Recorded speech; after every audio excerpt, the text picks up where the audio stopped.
Hi అండి, నేను విజయభారతి. మీకు ఇప్పుడు క్యాబేజీ బుట్టతో ఆమ్లెట్ చేసి చూపిస్తానండి. ఇందులో ఇంకేమి కలపనండి, ఒక క్యాబేజీ బుట్ట కలుపుతాను. చూడండి ఎలా చేశానండి. ఇది స్టవ్ వెలిగించి ప్యాన్ పెట్టుకున్నానండి, కళాయి. ఇందులో మనము జీలకర్ర వేసుకుంటామండి. ఫస్ట్ జీలకర్ర వేసుకొని కరివేపాకు వేసుకుంటామండి. దాని తర్వాత పచ్చిమిర్చి వేసుకుంటామండి.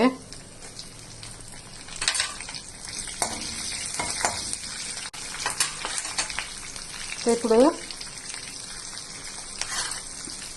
ఉల్లిపాయలు వేసుకుంటామండి. కట్ చేసి పెట్టుకున్న ఉల్లిపాయ ముక్కలు వేసుకున్నామండి.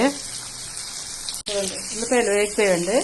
ఇప్పుడు మనము అల్లం వెల్లుల్లి కూడా వేసుకుంటామండి. కొద్దిగా దంచి పెట్టుకున్న అల్లం వెల్లుల్లి, ఇది పేస్ట్ కాదు, దంచి పెట్టుకున్నది అయితే బాగుంటుందండి. దాన్ని మనకి ఎంత అవసరం అంటే కారం కావాలంటే కొద్దిగా ఎక్కువ వేసుకుంటాము, లేదంటే కొద్దిగా అయితే సరిపోద్ది.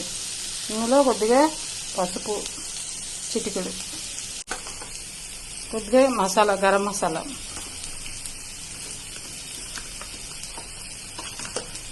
వేసుకున్నాం కదండి. ఈ మూడు బాగా కలుపుకోవాలండి, ఉల్లిపాయలు బాగా పట్టినట్టు.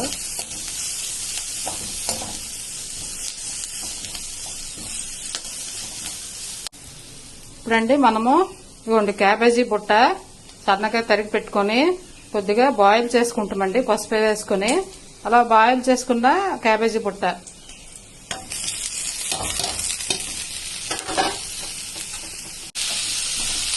ఇది బాగా కలుపుకున్నాం కదండి. స్టవ్ ఆచండి, స్టవ్ మరి అవసరం లేదు. ఈ బుట్ట ఉడకబెట్టుకున్న క్యాబేజీ బుట్ట వేసుకున్నాము, ఇందులో వేసుకొని బాగా కలుపుకొని మనం వేసిన కారము, మసాలా, ఉప్పు ఈ మిశ్రమం అంతా బాగా ఈ క్యాబేజీ బుట్ట మిశ్రమానికి బాగా పట్టించాలి. మిశ్రమాన్ని ఇటువంటి పక్కన మనము దోసపెనం పెట్టుకున్నామండి.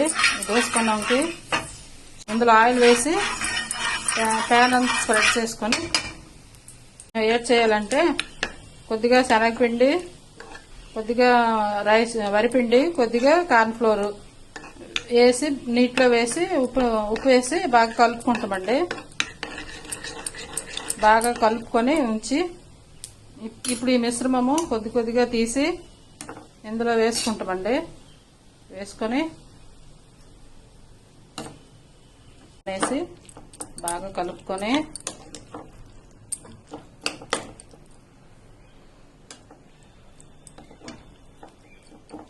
దీన్ని ఈ ఆయిల్ వేసేసిన ప్యాన్ మీద వేస్తామండి.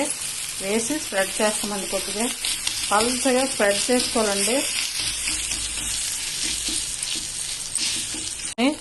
ఇలా చేతితో కూడా స్ప్రెడ్ చేసుకోవాలండి.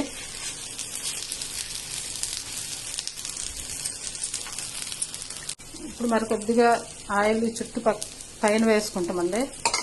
వెనక్కి తిప్పేటప్పుడు